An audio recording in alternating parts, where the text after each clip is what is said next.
عمرِك سألتِ نفسِك ليه الmac and cheese بتاع المطاعم بيكون ليها طعم كريمي وقوام خطير مش عارفين نعمله إزاي في البيت؟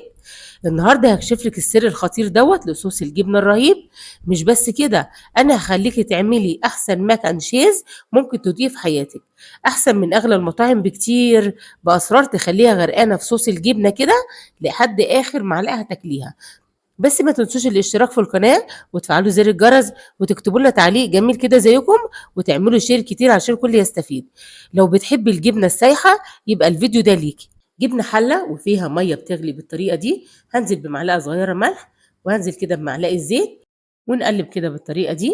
ومعانا دلوقتي كيس مكرونة 400 جرام تكون نوعية كويسة، هانزل بيه كده في المَيّة وهي بتغلي، ودي خطوة مهمة يا جماعة لازم تبقى المَيّة بتغلي. ادّيها قلبة كده بالمعلقة وهنسيبها تتسلق كده 90% وبعد كده هنرفعها من على النار وندّيها شطفة على طول وتدّيها معلقة زيت. معانا دلوقتي حلة هانزل كده بمعلقتين زبدة وتقدري تعمليها بسمنة وهانزل عليهم بمعلقتين زيت ونبتدي كده نشوّح فيهم كده لحد ما يدوبوا معانا خالص، ودي خطوة مهمة. هانزل عليهم دلوقتي بمعلقتين هرميين دقيق، نبتدي كده نقلّب ونحمّص الدقيق كده مع بعض بالطريقة دي، واحدة، واحدة ما تستعجليش عليه. التحميصة دي يا جماعة بتدّيكِ ريحة وطعم في منتهى الجمال، تقدري تعملي على البارد براحتك، بس فعلًا بتفرق في الطعم. شوّحي كده لحد ما لونها كده يصفر معانا. شايفين سهلة إزاي يا جماعة؟ وصفة خطيرة وفي منتهى الروعة، بدل ما تشتريها من برّه بأسعار خيالية، اعمليها في البيت بمقادير بسيطة جدًا مش هتاخد منِّك وقت خالص، وهتطلّعيها أحلى وأطعم بكتير مما تشتريها من برّه. شايفين يا جماعة لونها عامل إزاي؟ يالّا بينا دلوقتي معانا 3 كوبايات حليب هننزل بيهم كده بس بالتدريج، واحدة، واحدة كده وتقلّبي عشان ما يتكتّلش معاكِ. شايفين يا جماعة؟ كل ما هتقلّبي هيدوب معاكِ. واحدة، واحدة ننزل بجزء ونبتدي بقى نقلّب بالطريقة دي، واحدة، واحدة كده لحد دي ما يفُك معاكِ وتطلّعي أحلى بشاميل كده خفيف يا جماعة. يالّا دلوقتي بعد ما قلّبنا الجمال والعظمة دي، ننزل بجزء من الحليب كده ونقلّب واحدة، واحدة. شايفين يا جماعة؟ والله في منتهى الروعة وريحته في منتهى الجمال. ولسه بقى التوابل بقى اللي هنحطها توابل خطيرة. قلّبي بقى بالطريقة دي، بيفُك معانا إزاي؟ أهو بينعم معانا. شايفين يا جماعة؟ يالّا بينا دلوقتي هننزل بباقي الحليب بالطريقة دي ونقلّب لحد برضه ما يدوب معانا خالص ويكون الخليط معانا كريمي كده وخطير. يالّا بعد ما فكيناها بالطريقة دي لازم نفضل نقلّب كويس كده لحد ما يدّينا كده صوص كريمي، واوعي يا جماعة تسيبي أي تكتلات فيها خالص. شايفين الدقيق استوى معانا وبقى كريمي خالص إزاي والصوص خفيف إزاي؟ حاجة جميلة وفي منتهى الروعة. يالّا بينا دلوقتي معانا نُص معلقة ملح كده كبيرة ونبتدي نقلّب لحد ما يدوب معانا الملح خالص بالطريقة دي، واحدة، واحدة يا جماعة لحد كمان ما البشاميل واللبن يتقلوا معانا كده ويبقى يدّينا صوص في منتهى الجمال. يالّا بينا دلوقتي ننزل بالتوابل، معانا نُص معلقة توم باودر، ومعانا نُص معلقة فلفل أسود، ونُص معلقة بابريكا، ونُص معلقة طعم الجبنة بتجيبيها من عند العطار. تقلّبي بقى كده هيدّيكِ اللون البينك الخطير. شايفين يا جماعة؟ لون كده بيتغيّر معانا في منتهى الروعة.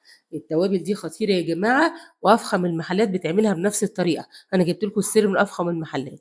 قلّبي بقى بالطريقة دي ومعانا دلوقتي السر الخطير بقى معلقة كبيرة مستردة، ننزل بيها وتقدري تجيبي مستردة باودر من عند العطار، ونبتدي نقلّب كده. شايفين يا جماعة لونها عامل إزاي؟ اصفر كده خفيف وادّانا لون في منتهى الجمال.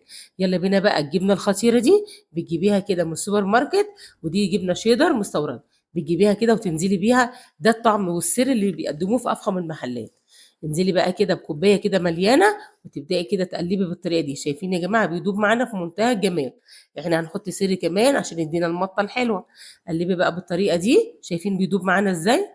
تقفلي بقى كده عليها النار أو توطّي خالص عشان تدّيكِ نتيجة في منتهى الروعة. شايفين يا جماعة عاملة إزاي؟ ننزل بقى دلوقتي بكوباية كمان أو نُص كوباية زي ما أنتِ عاوزة، بجبنة موتزاريلا بالطريقة دي. أحلى صوص هتعمليه، تقدري تخففيه شوية يا جماعة ما فيش مشكلة خالص. أهي، قلّبي بالطريقة دي. شكله عامل إزاي؟ بقى فيه مَطّة وخطير في منتهى الروعة. يالّا نرفعه بقى من على النار وننزل بقى بالمكرونة، بس أنا زوّدت المكرونة شوية، حاولي تقلّليها شوية يا جماعة. شايفين يا جماعة الجمال والعظمة دي؟ قلّبي واحدة، واحدة كده، ولو الصوص لقيتيه فاتح معاكِ حُطّي نُص معلقة كركم هيدّيكِ النتيجة اللي بتشتريها من أفخم المحلات. واحدة، واحدة كده وقلّبوا، بس حاولي تبقي تقلّلي المكرونة زي ما اتفقنا. شايفين يا جماعة؟ والله طعمها في منتهى الروعة، أحلى بكتير جدًا ما تشتريه من برّه وبأسعار خيالية. يالّا بينا جِبنا طبق التقديم ونبتدي نغرف الجمال والعظمة ده. شايفين يا جماعة شكلها عامل إزاي؟ خطيرة وفي منتهى الجمال. رشة كده جبنة موزاريلا على الوش، رشة كده جبنة شيدر كده بالطريقة دي، ورشة كده بقدونس أو كزبرة عندِك ما فيش أي مشكلة خالص، وقدّيمي بقى وكُلي بالهنا والشفا، أحلى طبق هتاكليه في حياتِك. وبس كده، شايفين الجمال والروعة ده؟ أحسن mac and cheese ممكن تعملوه في البيت، بجد أحسن وأطعم ألف مرّة من المطاعم، وصوص الجبنة الرهيب دوّة حكاية لوحده. لو الوصفة عجبتكم ما تنسوش اللايك وتكتبوا لي رأيكم في الكومنتات، والاشتراك في القناة وتفعلوا زر الجرس، وتكتبوا لنا تعليق جميل كده زيكم، وتعملوا شير كتير عشان بيفرق معايا جدًا، وبيخلّيني أقدر أقدّم لكم وصفات تانية كتير، وكل أسرار وتكات الوصفات الجديدة أول بأول.